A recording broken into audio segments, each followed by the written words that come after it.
कि हमारे समय ने भी एक ऐसा महाकवि दिया है जिसके सामने हम सारे लेखक जब भी खड़े होते हैं मात्र पाठक बनकर रहना है। क्या बात। तो हमें लगता है कि हमें भी कुछ कुछ उनके जैसा बनना चाहिए। मैं दूरदर्शन में था, उमरान जी पहले पहुंच गए, बड़ी इच्छा हुई मुझे मैं भी जाऊं, तो यूपीएससी कंप्लीट करके वो घुसे, मैं भी घुस गया। और मुझे यही लगा मित्रों कि आकाशवाणी दूरदर्शन आपको भी लगता होगा कि बड़ी अच्छी जगह है, लेखन के लिए बड़ी अच्छी जगह है। दो बातें मैं वहां पर खास बता दूं कि वहां प्यून से लेकर अधिकारी तक हर कोई लेखक, कवि और नाटककार होता है। दूसरी चीज जो होती है कि प्यून से भी पूछिए कि आप किस पद पे हैं, तो कहेगा कि मैं डायरेक्टर।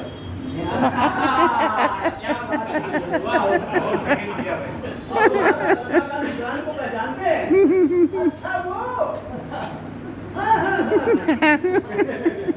एक पंडित को जानते हैं? अच्छा वो बहुत करारा व्यंग है। प्यून भी है ना। तो जिस माहौल में आप सोच सकते हैं कि आज इसे अंदर लेखक ही लेखक भरे हों और हर कोई एक दूसरे के नाम पे मुंह बिचका रहा हो, वहाँ एक असली लेखक का लेखक बने रहना बड़ा मुश्किल होता है। उमरान जी को मैं देखता रहा कि कभी पद पोस्ट के भरोसे वो लेखक नहीं रहे, मैं भी नहीं रहा, पद पोस्ट लेकर मैं नहीं घूमा, और वे लगातार अपनी गति से आगे बढ़ते रहे।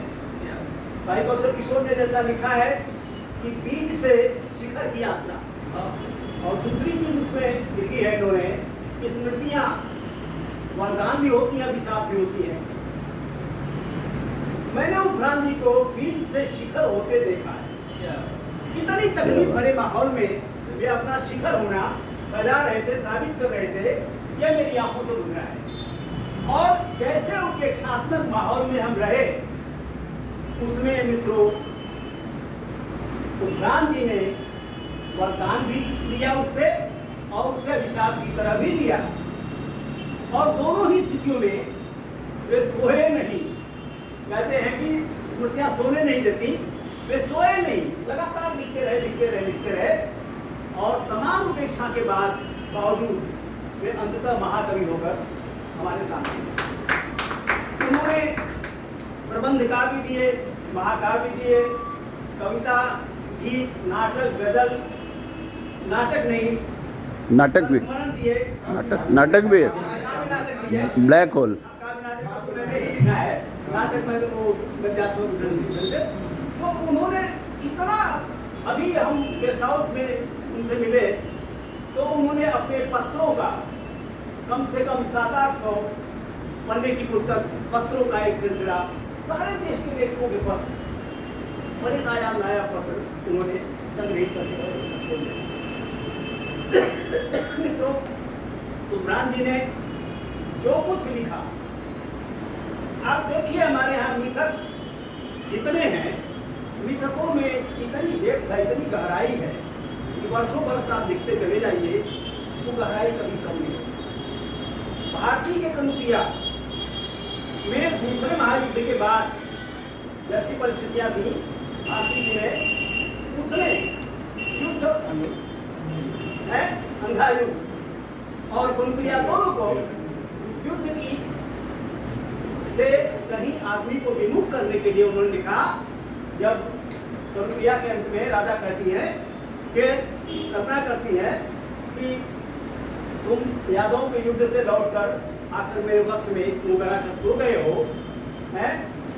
तुमने अपने प्रणय के अंतरंग क्षणों में मुझे गूंथा कृष्ण सामने, लेकिन इतिहास में गूंथने से क्यों चूक गए?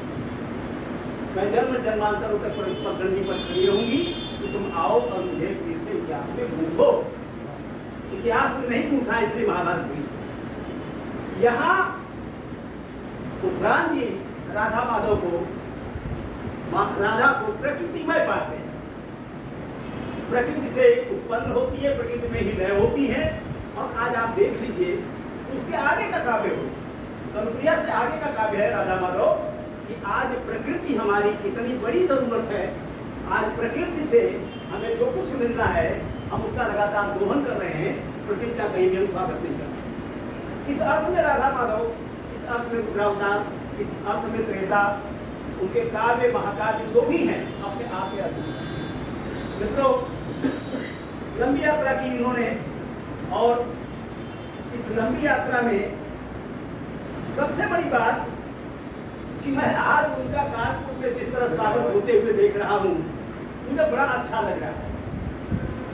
कहा था मजरू सुल्तानपुरी में, जब उनके अभिनंदन के लिए कहीं से लोग आए तो उन्होंने कहा कि नहीं, मेरा अभिनंदन वैसे मत करो, मेरा अभिनंदन सुल्तानपुर में करो, वैसे जैसे साहिब लुधियानवी का लुधियाना में हुआ। सारी दुनिया में आप सम्मानित होते रहे, लेकिन जब अपनी जमीन पर ही आपको सम्मान न मिले तो आपका सम्मान कोई नहीं।